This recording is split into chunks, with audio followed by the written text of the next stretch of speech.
Welcome back. Class is still in session. We've got at least one more game here on this, the B stream here. I, of course, am Alexander T. Kresek, a.k.a. Master Hamster, and joining me on the desk is the one, the only, Kevin Clayton, a.k.a. Whack. Kevin, it is an honor and a pleasure to have you here on the desk. How are you feeling today? Oh, my goodness, Alexander. There was word on the wind not even like a week or two ago of like, Omega Strikers competition is happening. They're talking to Nolan, who's like a big point of contact here at SU. And we're like, are we going to be doing stuff with Omega Strikers? So the moment we hear that we get the chance to talk over this, you better believe I am like, please get me on the desk. I love this game. I saw our Discord and I was like, please, I'll do anything. Get me out here. I'll drive the distance to come to Shenandoah to get to Winchester. I'll do it. And it has been so much fun. It's been phenomenal to be here and to watch such incredible gameplay. We have just had some bangers after bangers after bangers, and the Omega Strikers community has certainly showed up at every turn and every corner, just showing so much love, support, and just kindness and respect for all of these games. I'm in love with this. This is incredible. I love Omega Strikers. I love the community. Yeah, and we've been in this for so long. It's very interesting to see just how much the community has begun to evolve and like really put their nose to the grindstone, really get themselves going. Because we've seen as more maps and more items and awakenings and everything is put into the game, they have done a really good job of adapting to all of that. Absolutely. And it's been great. It has been wonderful. Well, as you can see below us here, we've got our matchup. It's Wake Forest versus Rutgers Esports. So let's go ahead and take a look at the picks and bans for the maps. And if you've been watching, probably not a surprise here for what we're seeing right now. Gates, Tycho, Oni Village, Demon Dias, all getting kicked out, hitting the road with those bans. We haven't seen any Demon Dias, and I was really hoping we would see something, or maybe like a crazy pick of the Gates of Obscura, but of course those are banned out. Instead, we've got Imes for the Wake Forest map pick and Atlas for the Rutgers map pick, leaving Night Market at the end here. Maps that we are very familiar with. We've just been seeing them all day long. Yeah, it feels very standard, and because of that, I'm hoping that we will see just more comfort on these maps. I imagine in the future, potentially during like playoffs and stuff like that, we will see more out there sort of map picks. I think Amy's, Night Market, and Atlas do a really good job of showing you fundamental understanding of the game. There's not much that really gets in the way. Right. But then you get involved in Obscura and Tycho, where suddenly things are flying all over the place and teleporting all over. So I'm hoping that at least for now we get to focus more on the skill, on the fundamentals of these players, and then going forward we see some more crazy action next week. Yeah, Gates of Obscura hurts my brain, honestly. Whenever we're playing that, I'm like, wait, what am I doing? Where am I sending this? So many options. So many options. What do I do? Well, here we go, hopping into the picks and bans for characters. So it'll be interesting to see what both of these teams are running and trying to get rid of those kill comps, or at least some of those big hitters for those kill comps, in the form of Juliet getting banned out and Rasmus getting banned out. Remember, this is on Atlas. I would typically assume to see those matchups or those bans on maybe something like an Imes. Yeah. But it's still, we've seen a lot of brawl compositions today, so it makes sense to get rid of some of those main culprits for the damage dealers and yeah. Yeah, absolutely. Now, as we see these comps sort of locking in, we are seeing on the side of Wake Forest a very midfield-heavy sort of team where you have Vice and you have Estelle. You got range, all that you could ask for, and you have Atlas, the man himself, for his own map. But on the other side, you got the nice even spread, right? Your traditional, you got your Kai goalie, you got your Estelle, and then you have someone who's trying to send you off the map as fast as he can through Zentaro, as Stagger Swagger is all over the place with a nice spark to boot.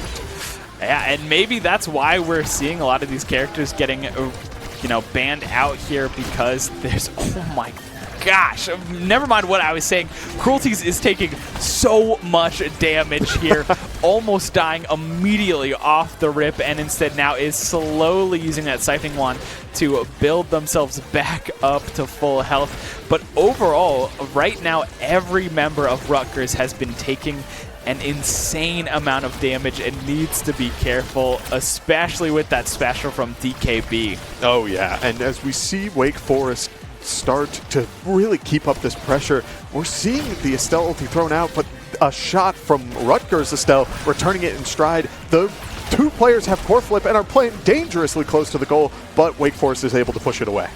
Oh my gosh, again, Cruelty's taking so much damage, but does get a light touch to cross it into the goal.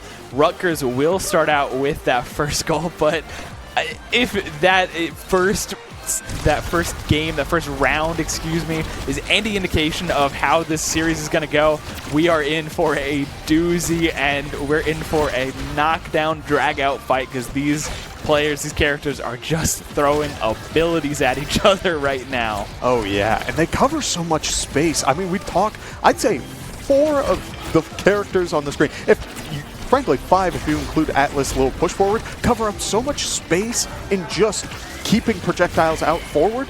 But as we see, once Centauro is on top of you, that is where that buildup starts to build in place. 2 goalie barriers are down, and 1 far away Estelle shot will close it in for that point. And I think range is going to be the name of this game until more Awakenings are on this board. Absolutely. And again, with that Estelle, you have to be so careful where you're positioning yourself and where the core is headed, so you don't walk into a beam like that and just line yourself up for a goal. God, Estelle's health is gone. Again, Estelle is almost dead right off a rip here. DKB, again, using that special, and like you said, it covers so much space, so much area, that really kind of forces the rest of Rutgers to spread out, run away, find a different position here, and gives that opening to Wake Forest. Yeah, very good core flip coming out from the Atlas, as Centauro is just trying to smash right into the Atlas, and the Vice really racking up that damage, but a good ulti will heal the side of Wake Forest back up. The one you're going to be wanting to look at is Jumper, because when you have low health and when you don't have enough to evade, that is when a lot of players start to punish. But Centauro still eating a lot of damage, and they're doing a great job of keeping that core away from the barrier, but it goes down just like that, as Tesla Coil is going to try and get a good shot at it. Again, I think it's the caster's curse. And anytime you talk about someone who is doing a great job of defending, all of a sudden the core gets through and they're no longer defending the barrier. It's gone. And now they're just trying to protect their open goal.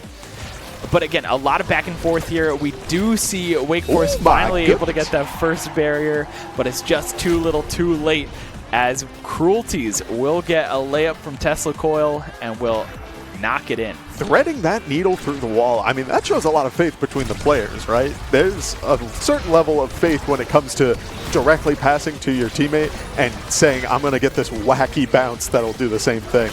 But as another goal barrier does go down, we do see that Tesla Coil is keeping up a little bit of pressure, trying to save the goal barrier, and I wonder if that is just the go-to strat for this map. We see these midfielders doing a great job of defending, but also, I mean, Centauro is just eating all the damage, and 2 players are on the side of Rutgers. Great awareness for Kaiju Hunter to send it around Jumper, who has just been putting so much pressure with this Estelle. And you have to be careful in these corners. Estelle can be such a deadly opponent when they're pushing forward. They've got the beam, they've got the ultimate, and even the jump secondary can make life very, very difficult. 2 core bursts, almost 3 core bursts on the side of Wake Forest, and once again, Centauro is gone. They cannot play the game right now. Yeah, but look at how Tesla Coil is just dribbling, trying to keep possession for as long as possible, as Vice gets close, trying to go out the strike on the goal barrier, but in response using the core flip of their own, as Kai is barely able to send it back, but the Vice is right there, and it is 2-2 for the first set. Great positioning for DKB to really be there to intercept, knowing that Kaiju Hunter was looking to send it up and away from Jumper, because sending it straight to Jumper might as well be a death sentence at this point. Oh, yeah, absolutely. Look at just how much damage they're putting on, man. And Tesla Coil needing to rotate down to find that orb and heal up. Interesting thing to note here is we do see Melon still having that that burst for themselves if they need it. Second goal barrier goes down as once more Zentaro not in the game anymore. Yeah, and when you have two people, I mean, this is your power play, this is your shot, and a good lightning shot will make it. So Wake Forest goes up 1 set in this series to start. And of course, Jumper. I feel like I've just been ringing Jumper's bell so much here, but like, yeah, tooting their horn a little bit. Oh yeah. Yes, but does get MVP for this round, so will have the ability to take first pick here for anything that they want. Aerials is open, Hotshot is open, Rapid Fire will go to the Kai, which if you're Rutgers, you're fine with that. You're fine with letting that go through to Kai. Heavy Impact will be taken from the Vice, but Quick Strike is still open. And then Knife's Edge. I'm a little worried about Knife's Edge, if I'm going to be honest. I know that's basically the only thing left for Cruelties to be picking up here, but Cruelties has just had a problem, has been struggling to stay alive, and I don't think we'll really get the benefit from Knife's Edge at this moment. Yeah, I mean, look at this. There's just so many big hitboxes just racking up the damage bit by bit, and so suddenly we see, I mean, Zentaro is taking so much damage, and the pressure is still on. Yes, Wake Forest did lose the 2 goal barriers, but when you have this lead, this pressure, Rutgers is dropping a goal barrier of their own, and Vice is once again standing just a little close. But we will see a good stun W from Donkey Kong Butt, and a good shot will close it out, where Wake Forest is taking the point lead for this set. I think if you're Rutgers, you've got to figure out a way to get the core away from Jumper. Jumper has just been doing such a great job of controlling not only the speed and the pace of the game, but also allowing the core to slow down so that they can have abilities up and have this pressure on the goalie that we don't see out of a lot of other characters. Yeah, and with this stagger swagger, you'd think that the ability to just sort of regen your health back would be so incredibly valuable, but the damage numbers have been so high, and having so much range has allowed Wake Forest to just really control this space. So now it is going to be on Rutgers to either start really looking for a potential KO or find little openings like that and close it out. Great Giga Blast from Kaiju Hunter to just put more pressure on the goalie. Almost got that goal there, but unfortunately weren't able to find it. Burst still available for both goalies, so they do have that lifeline. And secondary forced out of Atlas. Again, massive cooldowns from Atlas, so they have to be careful with that. And great shot. Yeah, we do see Estelle doing a good job of jumping in the way of that core shot, but Donkey Kong Butt just taking up so much space, trying to make sure that if Estelle is gonna have that range to really keep the pressure going, that at the very least, you might as well stay a very far distance away. Ooh, great jump, but an even better block here on the side of Rutgers. Again, another Giga Blast doesn't find its mark, and instead we're seeing Kaiju Hunter just trying to survive, blocking the shots, but DKB with a beautiful cross map, or half-court shot basically, from the midfield, crossing it to the other side of the goal. Yeah, and we do see just a nice straight shot, and Kai Flings being down. So far, yes, all of these characters are able to move with that stagger swagger, but does it matter when your cooldowns are down for just a little bit longer than you'd like, and you're losing the goal barriers because of it? Yeah, that does not feel good at the end of the day, especially losing both barriers on Atlas's lab. It happens. Sometimes the bounce is in your favor and it just goes around, and sometimes the bounce is against you. And we see something like that where it's just that double barrier from behind. Yeah, and I mean, right now we can see it just through the levels, right? Whew. That just shows how much core possession that Wake Forest has had. throughout this entire series, Zentaro is struggling to find these hits and is just taking so much damage. He's already lost so much health, and Atlas is the one walking forward because he almost has the core flip. Oh my goodness, what an incredible play there. Malone getting so aggressive up top with that forward Atlas, allowing Jumper to sit back, regen some health, but also putting on pressure. And like you said, that core burst, that flip was coming up for Atlas to allow them to secure that goal. They didn't end up needing it, but either way, still a phenomenal play. Yeah, and already if I am the side of Rutgers, I'm feeling a little worried from these awakenings. You got this prime time being so good on Estelle, which has been taking goal barriers just out of the blue, as well as Vice's W, which has been chunking people, now enhanced. I mean, if I'm sitting there, I'm a little worried, but there are ways to bring it back for sure.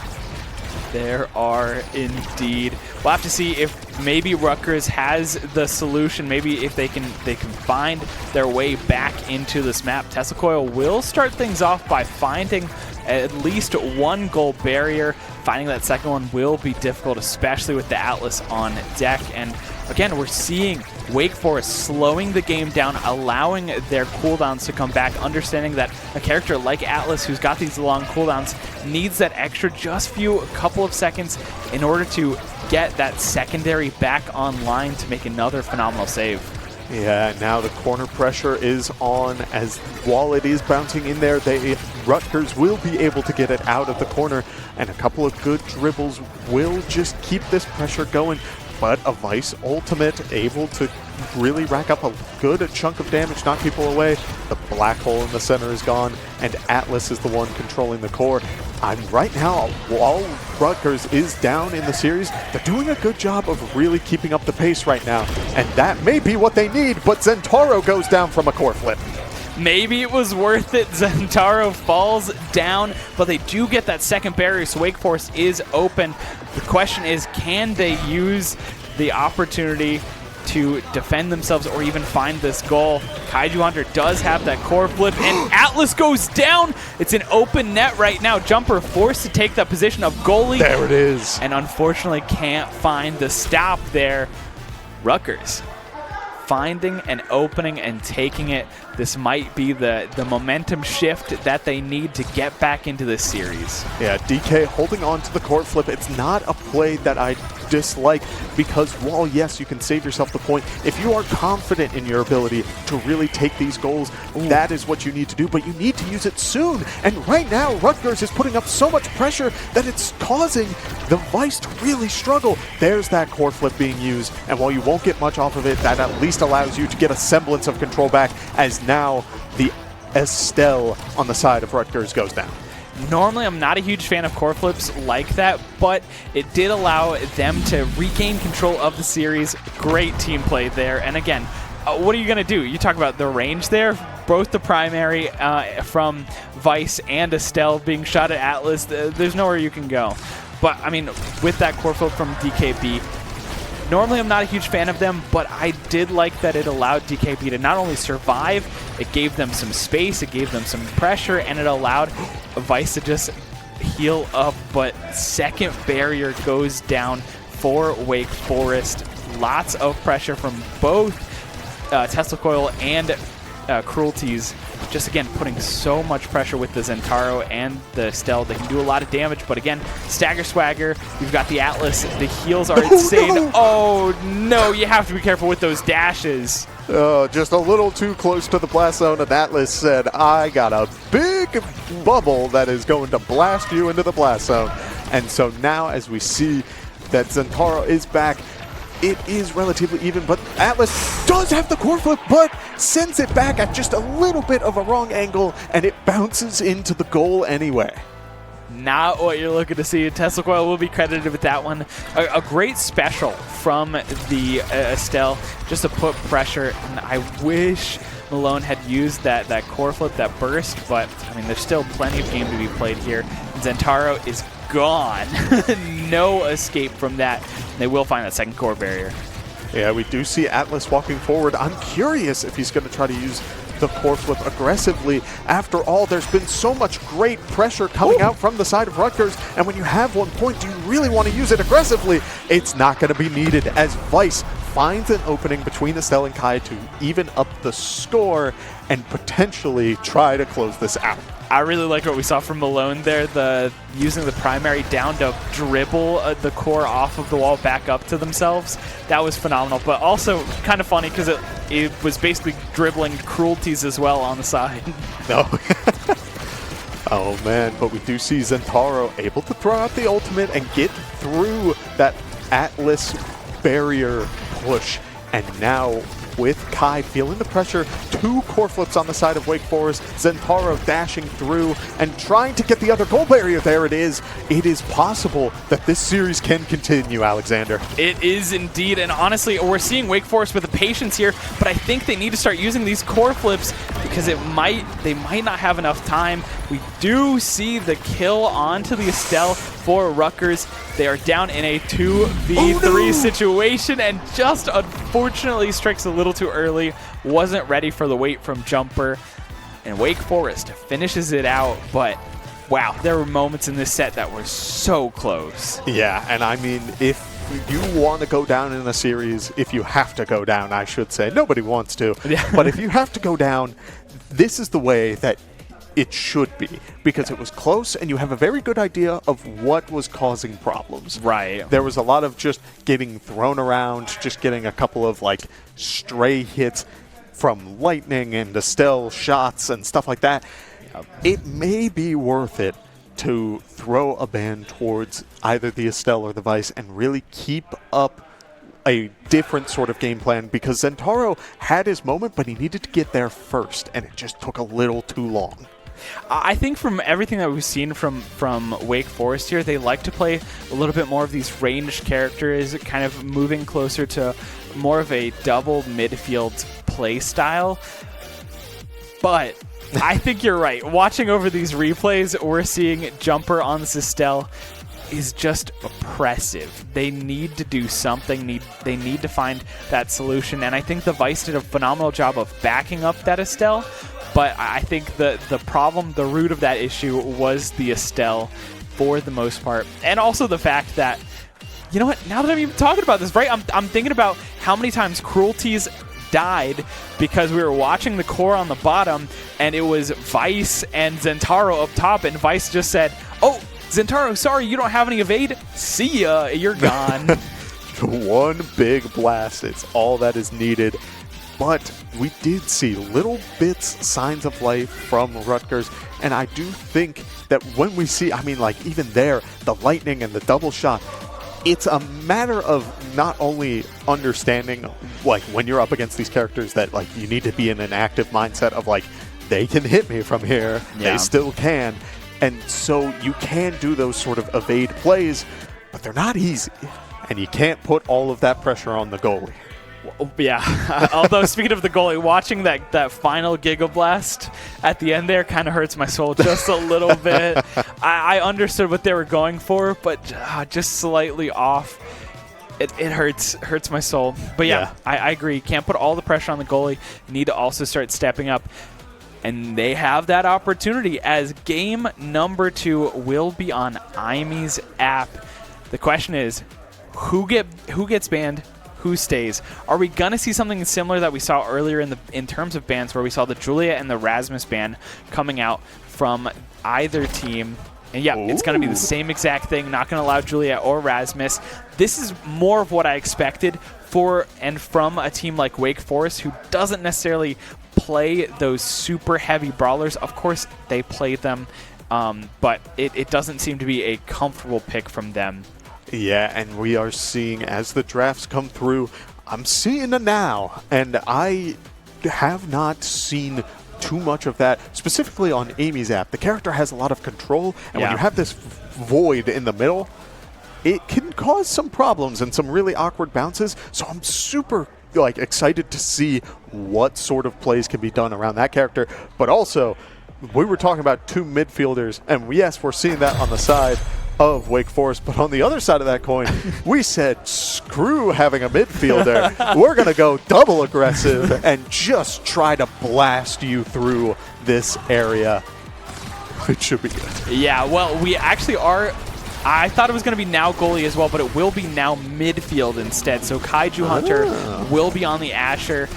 Not exactly the ram through and kill him kind of build composition that we were thinking about, but it is a composition that does make up for some of those weaknesses in that all aggressive, all gas, no brakes kind of composition.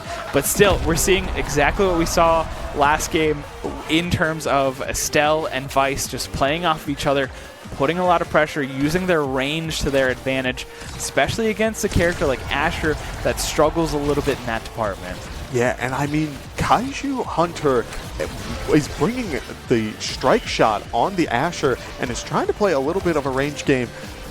There's been a Kai goalie that I'm aware of who enjoys that, just to keep it on the other side of the field because it's so difficult to get it from one side of the field to the other.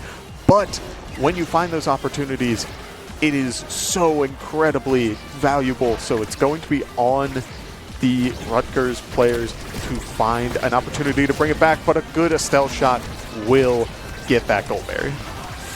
Ooh, unfortunately, Cruelties had the opportunity, didn't quite get the right hit on it. Great core flip from the side of Kaiju Hunter, putting it over into the side of Malone here. And again, look at this now. Like you said, control, lots of control with these drones being placed all around the map. And it's just not enough, unfortunately. Jumper able to hit that corner. It passes it through the Asher primary, and they're not able to stop it. Yeah, just at such awkward spot where it may not be going directly through the Asher. It's bouncing up, but Asher is going to get that little bit of hit stun, and that guarantees that Asher will not be able to walk upwards and secure that shot.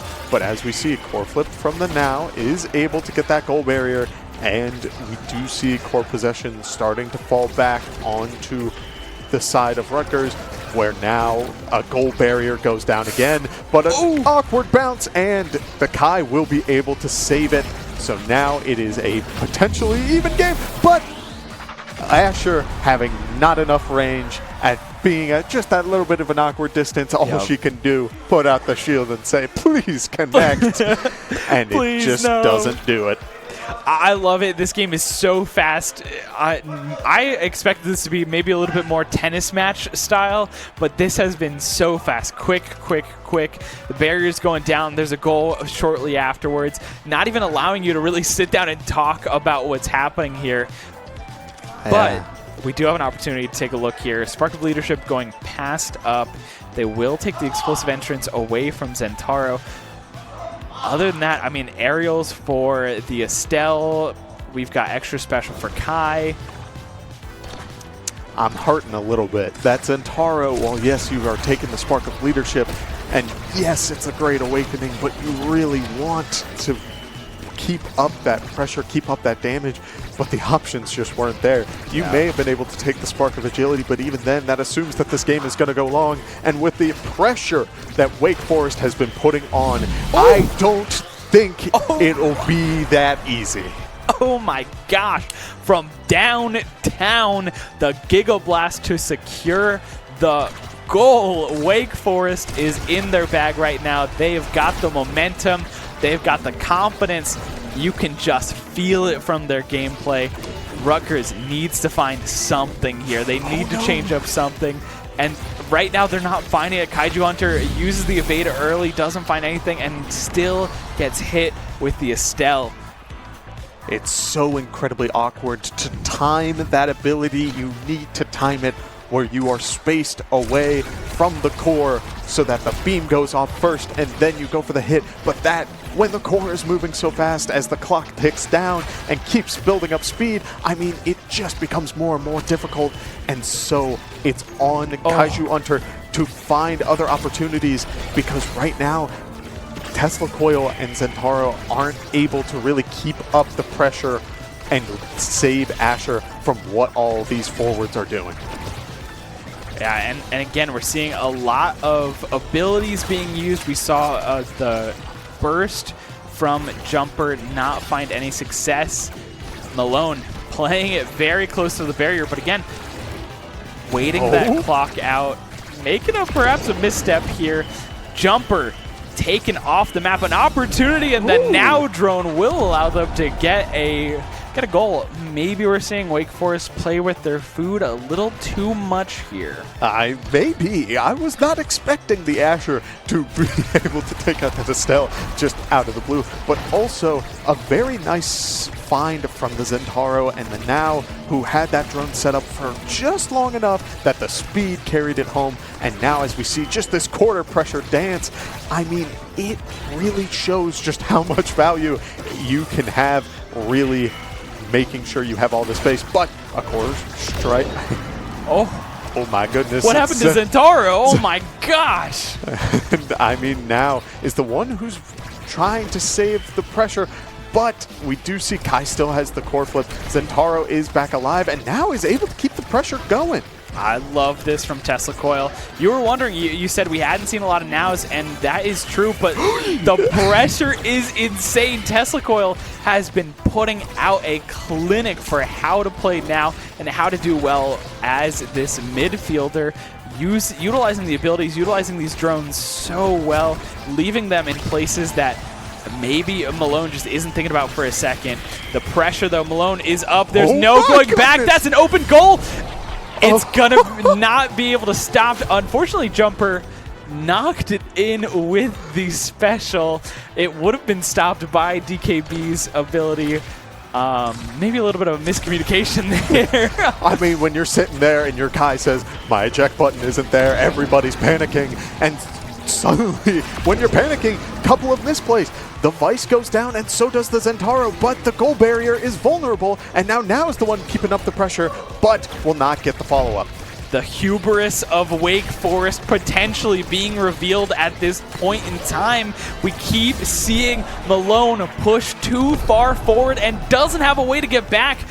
Tesla Coil carrying the team on their back, but Kaiju Hunter will get that MVP for such an incredible defensive play. Something that we haven't talked about a lot is that Asher with the Specialized is really why we've seen this Vice explode and disappear because of these Asher ultimates. Yeah, that makes sense, because not only that, but we've also seen Asher started to lock in a little bit. Yep. A couple of the core strikes were flying in a couple of just pixels off.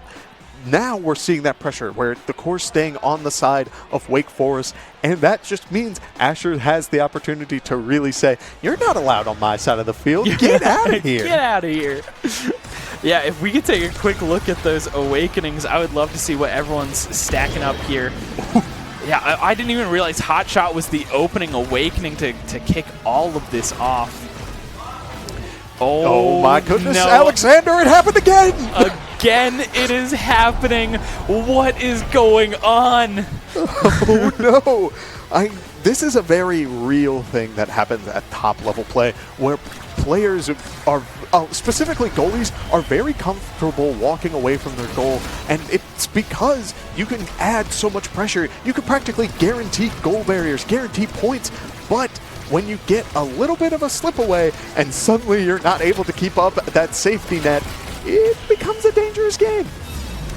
And a dangerous game is exactly what we're looking at right now.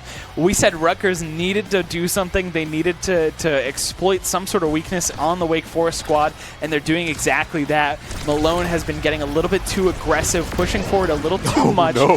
But also, well, yes, now it disappears. Tesla Coil just gone. But I would also like to talk about how Rutgers has been playing up more towards DKB instead of towards Jumper, which is something I talked about in that first series.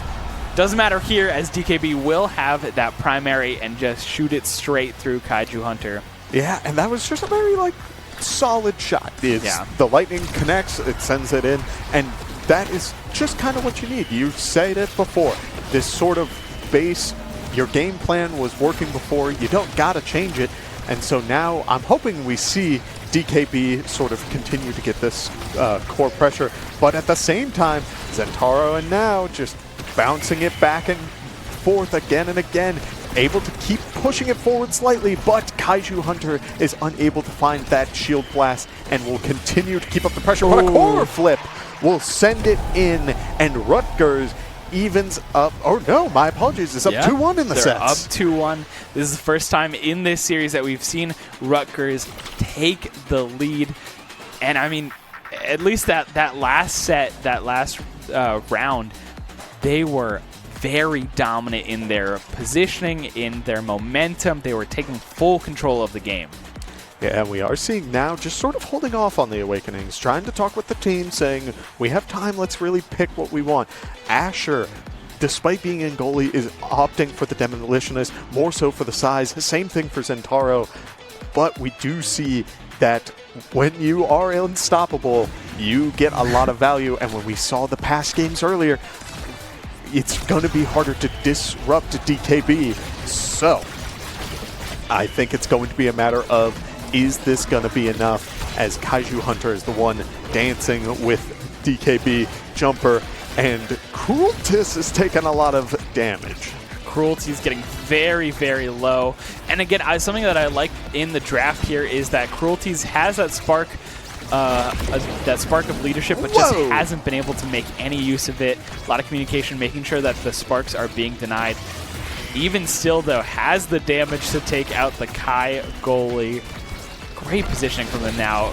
Again, I'm just in love with this Now's plays. I'm a huge Now fan, and the positionings of these bots, of these abilities, are just their peak right now. Oh, yeah. I mean, Now has done such a good job of making sure that with these big, like, circle blast, it's really keeping the core on that side, and that's what you need on Amy's map. If you're not going to be playing for the kills, at the very least, you can play for the control, and that adds so much value, as we do see. I mean, look at this.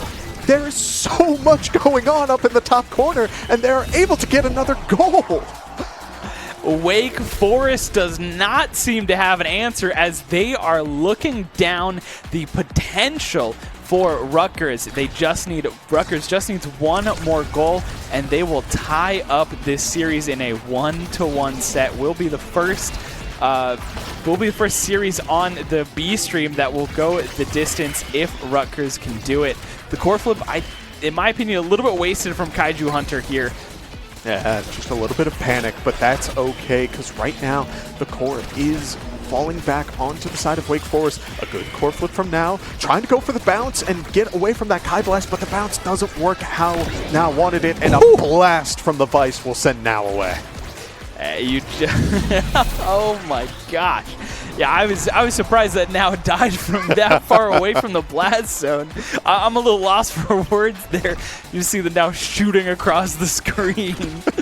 But it did allow Wake Forest a little bit more space to breathe, especially with how, fantastic Tesla Coil has been playing. Getting them out and away from the rest of their team has really been proven to have benefits for Wake Forest. Yeah, and now look where Zentaro is right now. We talk about where your positioning needs to be for the role you play, and we've seen that Zentaro has been really good at racking up this damage, which means that now he really wants to be on the other side of the field. But if they can't keep up the pressure, that means that Zentaro does need to take a step back. And so we see a core flip spent and a couple of cooldowns, and it's still very difficult to get the core back onto the other side of the field. That burst hurt my soul just a little bit, especially because we know how much Zentaro can get away with these bursts. Wake Forest playing aggressive, making sure that this unstoppable Vice is ready to receive anything that Jumper sends their way, or vice versa. Vice versa. Couple of good hits from the Zentaro, and the Now able to get the core back onto that side. And I mean, this is what it takes, right? We do see the core flip come out, and a very good rebound will send it towards the Asher, but Asher is able to save it, as now DKB is the one who has the control and is looking for an opportunity to close this out. Core flip from Estelle, and that will bring it to 2. And 1 point can decide if this goes to a game 3, or if Wake Forest is trying to stomp out this fire before it gets too big. Finally, Wake Forest waking up for this match. Oh, or maybe not. I spoke way too soon. Cruelties will get the barrier immediately off kickoff, allowing Rutgers to once more threaten a Game 3 for Wake Forest. Now with the kill, oh my goodness. The opening, the core flip, it is there, the KO.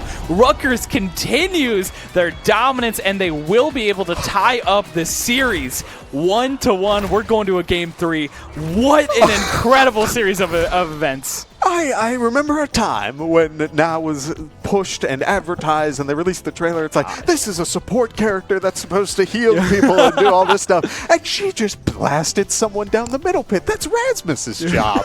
What is this? Someone needs to go talk to Clarions. The job positions are all over the place. But a great play from the Now. And on top of that, Kai having to step back. Zentaro said, you're not allowed to be there, and blasts it forward. And again, I mean, Rutgers was able to bring this back out of nowhere, and Wake Forest is just struggling with just a couple of small things, a couple of fundamentals, because we see the signs of life. We saw it at the beginning of that game, and it just started to fall away. I don't know what happened. I think when I said it earlier, I said it was the hubris of Wake Forest coming out, and maybe that really was what was happening here. Wake Forest were playing so well. I mean, they were up so much, and then all of a sudden they just fell asleep at the wheel. They let it go. Again, like plays like that where Vice had the save there, but we see maybe a little miscommunication and overextension. And again, we're seeing these slow goals like this where Wake Forest just has to sit there and watch the core roll into their goal. And it snowballed, right? We talked about Zentaro becoming a character, a behemoth of a man who suddenly, with a couple of good awakenings, can just shatter the game. And you need to get to that point. Those couple of small, just itty-bitty mistakes allowed Zentaro to get to that point, and then it snowballs from there. A lot of these later plays aren't so much on the players on the side of Wake Forest. It's Rutgers who had the ability, who was able to get away with these plays, and so it truly is a matter of just locking in and saying, we're going into this Game 3. We can flame each other about all these wacky plays later. For now, we're a team. We need to be on the same page. We need to trust each other. And that will really bring this series close and potentially bring us to a set 5. Yeah, what's going to happen here is Wake Forest is going to take a little bit of time, I'm pretty sure, just to recover, kind of get some of that mental to calm down, to have that conversation and be like, hey, we got to play as a team. We can't let this go through. But we finally get to see a Game 3 here on the B stream. It will be Night Market, which I'm so excited for. Leaving it on the table, though, I think we've seen a lot of different compositions on Night Market. We started the day on Night Market. It looks like we're going to end the day on Night Market here as well. But it gives you that opening. When Nolan was on the desk before, he was talking about the creativity that Night Market gives a lot of these teams, where you can play almost anything that you want to on this map. So if you favor more of that double midfielder, you have those avenues. Or if you favor more of those brawlers, you have those avenues as well. It allows you that space and that movement. It'll depend a lot on the starting awakenings, I believe. Or at least the outcome will be determined by the starting awakenings, because if teams go into this series with a composition in mind and say they want to run something like the Estelle and the Vice once more for the side of Wake Forest, but they have something like Missile Prop immediately open for a character like Drakar to really step in and kind of fulfill that position, they might not necessarily find the same success. Granted, Missile Prop was a bad example because I was just thinking about Drakar on Night Market being such a great pick, but you have characters like Estelle, like Vice, that really benefit from Missile Prop. Yeah, and frankly, I mean, when it comes to sort of building your comp on Night Market, I have a personal favorite. I mean, you have closer blast zones, which means that you can punch people harder. Yeah. And who doesn't enjoy that? But at the same time, you're absolutely right when it comes to controlling these narrow avenues. 2 just straight line shots, and you can throw out your ability, and it is practically guaranteed to connect. It's going to be on both sides to really play around that slit in the middle. Yes. If it was a pure straight avenue where it's just send it back down, it would just be a narrow hallway. Like you would be throwing everything you can, and whoever walks out on top is the one who walks out. But when you have that little opening, that's where we're going to see a lot of these plays. I imagine we're going to see Vice sitting a little bit farther forward and using that W to sort of take control of that space, right, as well as Estelle. Potentially, it could be swapped, where Vice is the one sitting back, uses the electricity to like shoot it up through that slit, and Estelle has to warp over the wall and keep up that pressure. Mobility helps on this map. So if we're going to see the same bands, the only mobility that's going to be taken away is Julie. Yeah, I mean, you kind of jumped in the question that I was going to ask you next is what sort of compositions are we going to be seeing here on this map? And already it's sounding like you think that Wake Forest will be running a similar composition than what we've been seeing. I mean, makes sense, right? They've been running it this entire series. Why change it? It isn't broken. They just perhaps got a little overzealous in that second game today. There is a potential for one slight change. When we last saw Wake Forest, they were playing against a team in a 2v3. Yeah. And while, yes, it was a great series and it had these great moments, there's little bits of information that we can take from that as to what players prefer to play. And Jumper, who's been playing Estelle the last 2 games, did play Kazan. And true. Kazan is the kind of character that we don't see very often. He's very difficult, but when you want to lock down an avenue, a giant umbrella is definitely a safe bet. I completely agree, and I think Kazan's one of those characters that I wish we saw more of. So I would love to see a Kazan come out here. But our questions and speculation, that time is done. We're getting into night market. We are just about ready to get into these picks and bans, and to find out what's going on in these players' minds. Who are they thinking? What sort of composition do they want to run? The pre-pick phase isn't necessarily telling us a lot, but oh my goodness, that now and the Vice are gone, the bans have changed. The bans have changed, leaving Rasmus and Julie still open for their counterparts. Again, I mean, I talked about it. Tesla Coil was going insane on the Now. Getting rid of Now feels like the right thing to do, especially if there are any sort of awakenings that will deal with size or creations being increased for that size or duration. But yeah, I mean, the Vice, you mentioned it after game 1, maybe a good option to get rid of. So instead, we're seeing Jumper on an Era, DKB on a Juno, and Malone on Atlas, an entirely different composition. While on the other side, we're seeing Julie, Drakkar, and Kai. We're going back to a kill comp. Okay, and that is what I like to see. Yeah. But at the same time, it shows what both players are going to be going for. Juno, Hotshot and Aerial's Awakening. I mean, if you're going to control the core and you have that range, that is what you want to start this off with. So we will see a bit of an awkward Awakening choice for the Juliet, but it can fall into place later, and it's going to be on the Julie to potentially find these openings. And if there's any place where you can get a nice dash punch, it is going to be on the night market. Speaking of like starting things out, did you see how fast the core was moving immediately at the beginning? Oh my goodness, all of these hot shots and aerials just making it speed out the gate. We will see DKB one more time, ready to receive that pass. The cross is good, and Kaiju Hunter just can't get there fast enough. Yeah, already I'm loving what I'm seeing from the side of Wake Forest. I talked earlier about getting back on that same page and trusting your teammates. The Era Storm earlier was able to secure that goal barrier, and so when we have just so much pressure and bouncing back and forth as both players stay on the opposite sides, that is what you need, is to control that space and have faith that your teammate can get there in time.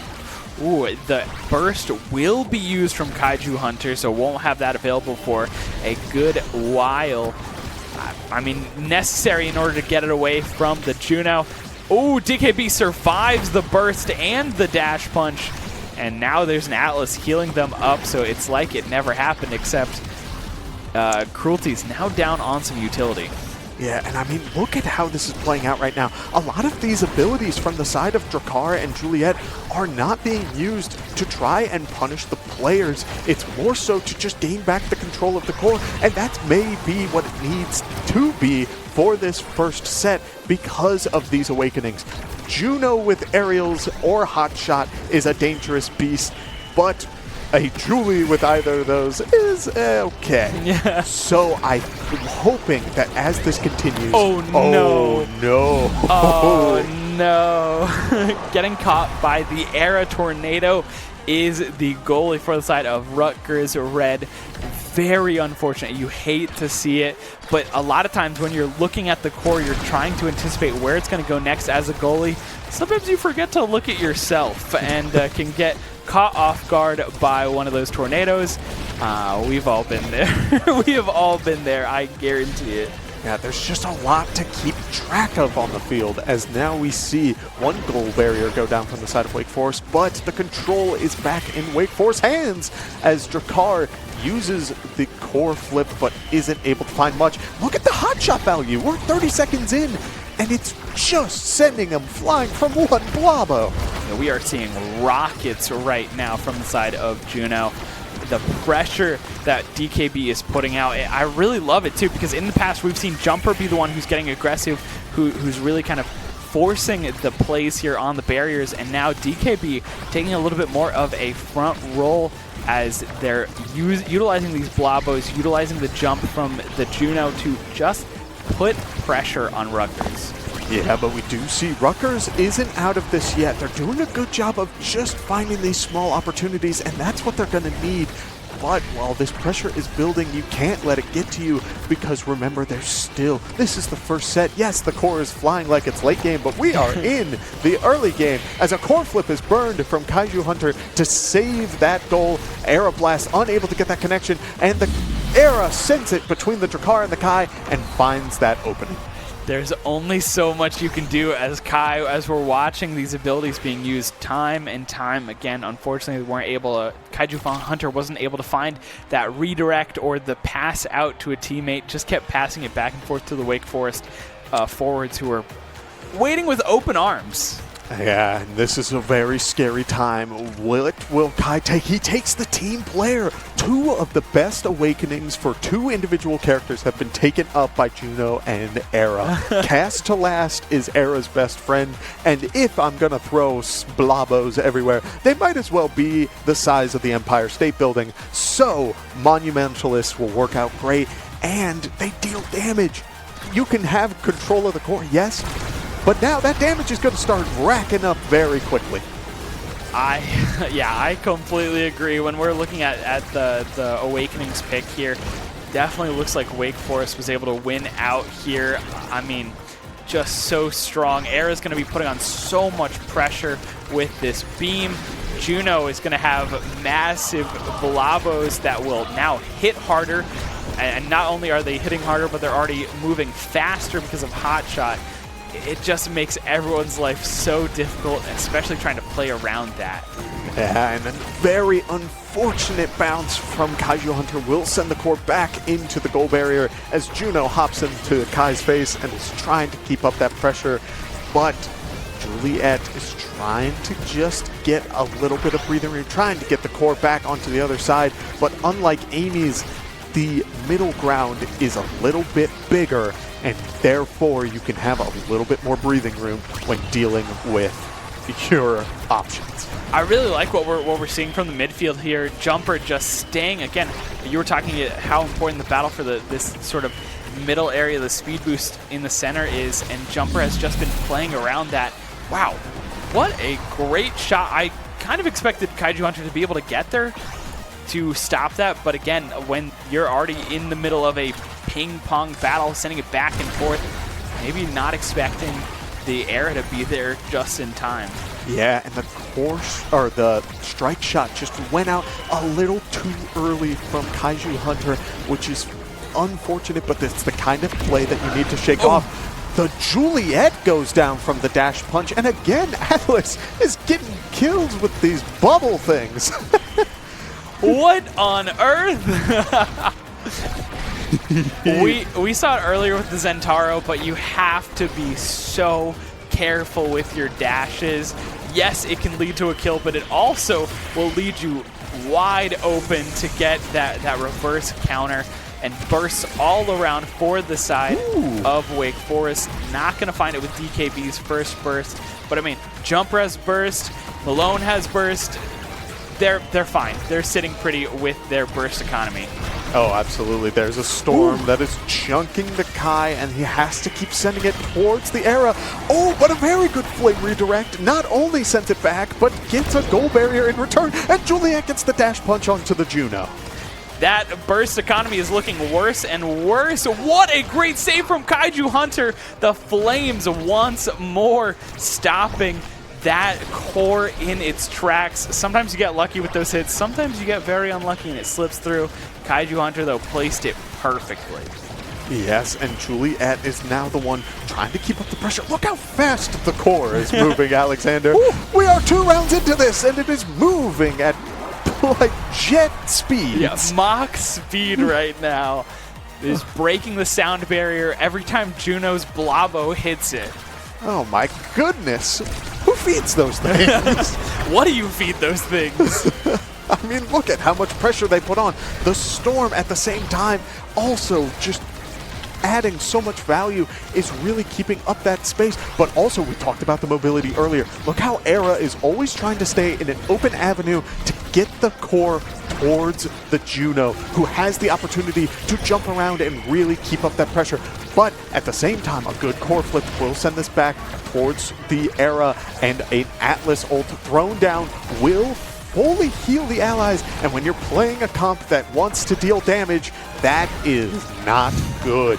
That is demoralizing at that point. Great redirect from Jumper there in order to win out against Kaiju Hunter, who does have burst. Burst from Jumper used, gets a little bit of a bounce back here, and the Flames will win out. Malone getting aggressive, tries to use the burst, but instead just leaves the secondary there. Good patience.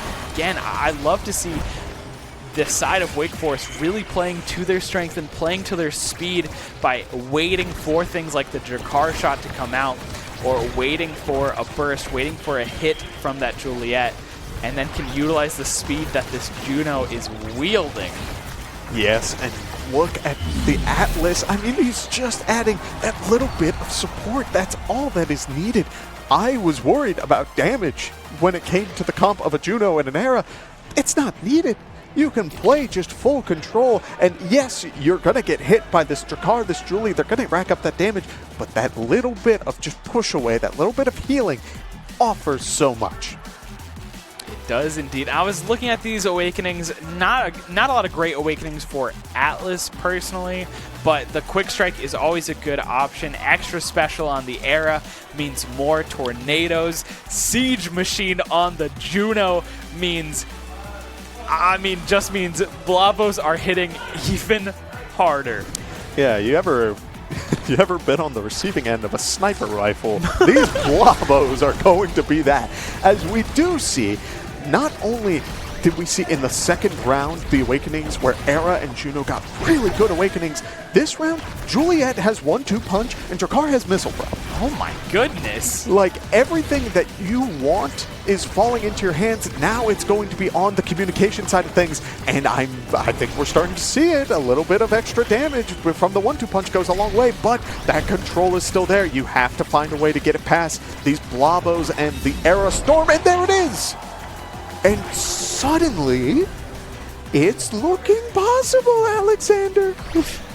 I don't really have a lot of words for that. Sometimes you're really focused on the core moving really quickly. Oh my gosh. Oh, no. And you missed something, but I hope you did not miss that because Oh, no. everyone is disappearing. Down goes Juno, down goes Atlas. It is only Jumper remaining. Will find that block, but can't stop the flip. Kaiju Hunter secures it for the team. And now Rutgers is up 2-0 in this set count.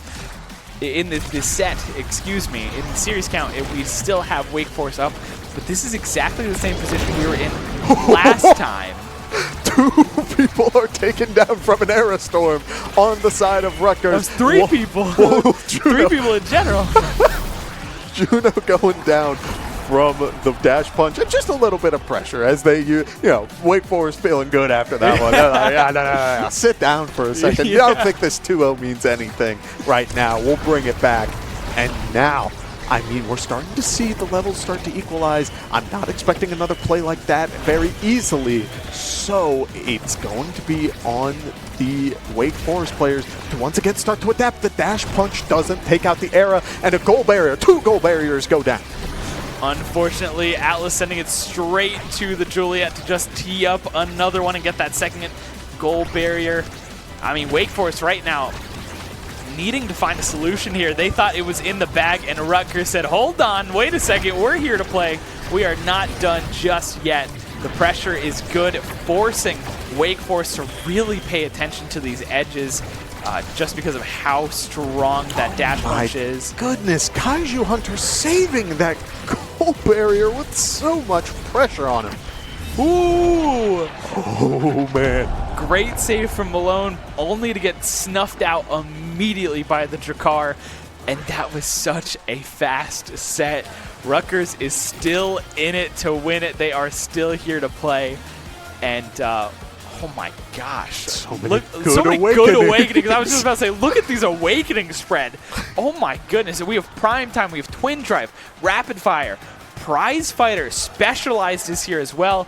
Era gets the Chrono Boost. Kai gets the Twin Drive. Atlas gets the Prime Time. Rapid Fire goes to Drakkar. Blavos, are they getting Specialized? Yeah, they are. A couple more, a couple more Blavos for your ultimate. Yeah. I mean, I shouldn't speak too soon, Alexander, but there's a reason why we were talking about the potential of a Game 5, and it's because little things like that Kai Blast just guaranteed, the Juno is out, guarantees a goal barrier, there's the second with the shotgun, and suddenly it is all falling into place. And if I'm the side of Wake Forest, you need to take a second. This game is intense, this game is fast, but you need to take a deep breath, you need to slow down for a second and realize, just think critically on what needs to change. You have this breathing room still, and if you can find these little small mistakes, they can really save you as the core flip comes out from the Era but isn't able to find the shot on the goal. Ooh, Atlas has to be so careful, especially with the pressure from Juliet. Will find the Era and will be able to sneak through that primary. Sometimes there's a little weird interactions with that primary from Atlas, but if you can get another hit very quickly through, it's not a perfect wall.